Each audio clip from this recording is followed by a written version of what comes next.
Hey guys, the Super Review Show for another episode of Why You Should Listen To. This is the show where I break down Spotify streaming numbers and I just tell you the artist is just that good.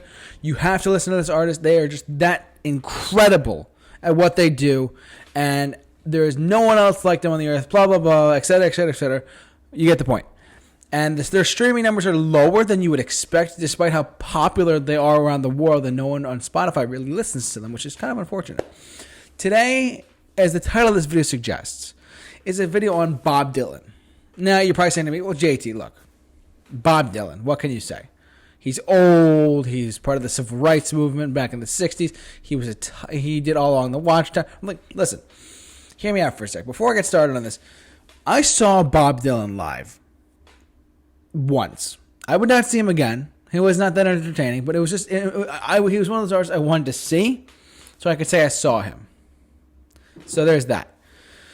However, his music, though, I know Bill is going to disagree with me on this completely, but Bob Dylan is an incredible, folk writer.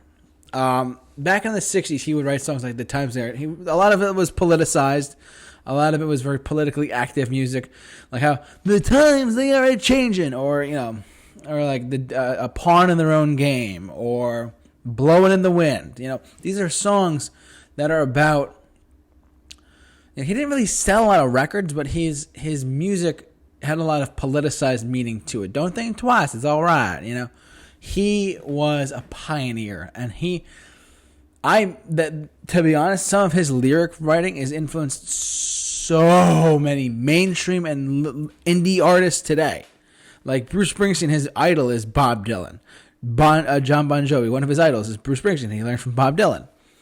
So Bob Dylan, he has an Instagram account, but he doesn't run it, of course. The guy has more money than he could count. He lives in California now. But if you really break it down and think about it, his music, yes, his voice is very literally, it's a high and whiny, annoying voice. But at the same time, if you understand the message of his songs, you understand that his music is very important to America. I believe he was awarded the Gershwin Prize or the Kennedy Center Honors. I forget. But there's so many artists who love his music because his music is just that important to America, to be honest with you, and to the world in a sense, because human rights and whatever. I refuse to get political on my show. I refuse to get any sort of political aspect of anything. This is about as far as I'll go by saying his political perspective with Bob Dylan, but whatever. I don't have any of his albums, to be honest with you.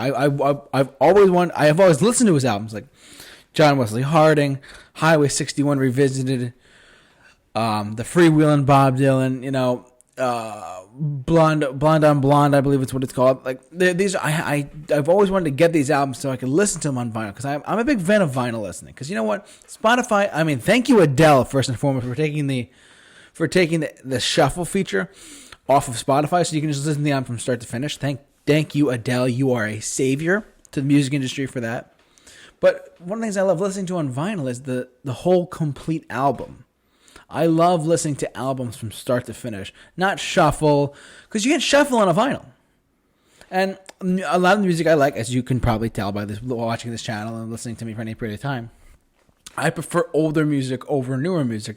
I still like newer music a lot. I think Ed Sheeran's a fantastic writer. I think that people like Adele are great. I think Taylor Swift is a very talented writer as well. So mainstream, like Katy Perry's mainstream pop is excellent, to be honest with you. But a lot of these artists don't.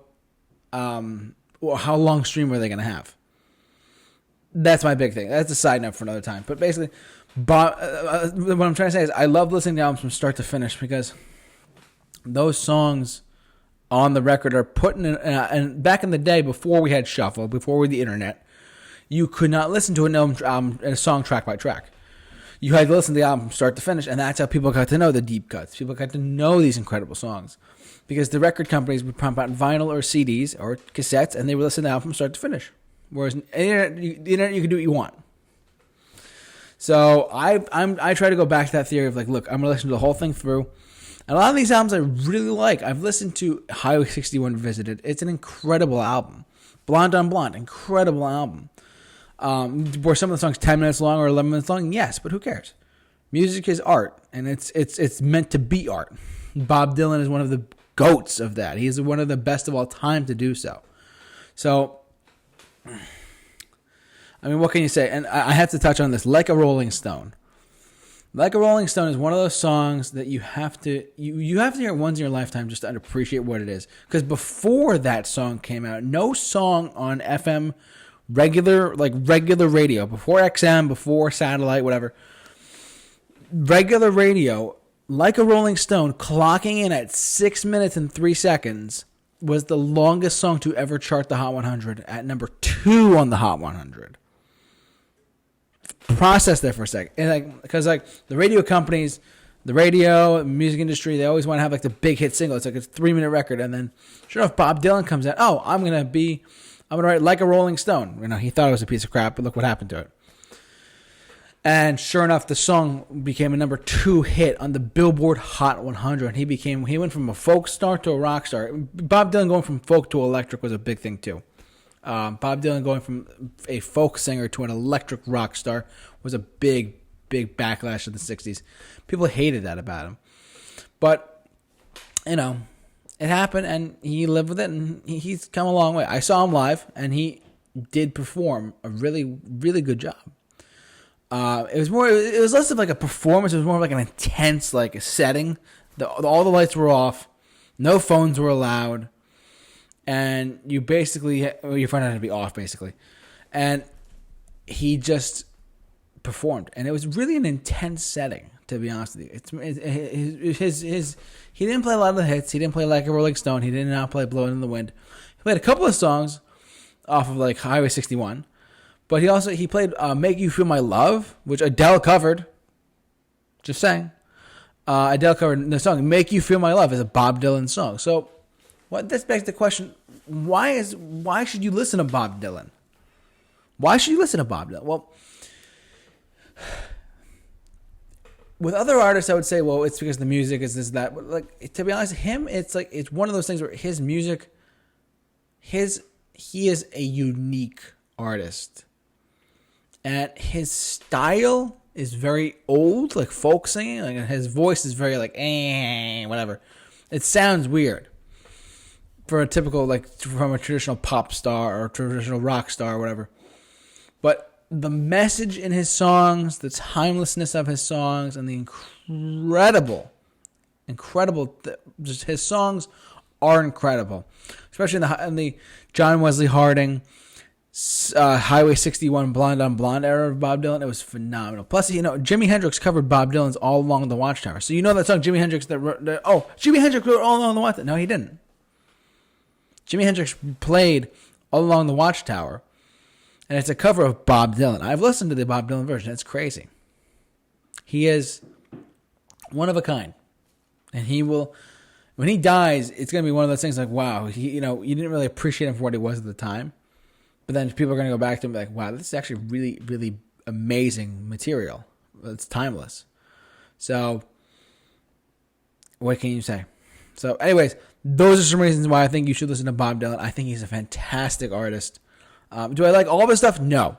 Do I like a lot of his stuff? Yeah. I like a lot of his stuff. Like Highway 61 is great. Blonde on Blonde is great. John Wesley Harding is great. What an artist to revolutionize the pop format of radio. Who have a 6-minute song go to number 2 in 1967. Crazy stuff. So, anyways, I digress. Are you a Bob Dylan fan? Have you seen him live? Jump down in the comment section below and share your thoughts on this. I'd love to hear you guys have to say on this. But for all of your why you should listen to videos, keep locked on the Super Review Show. The J-Man is off to rock. We'll see you guys later.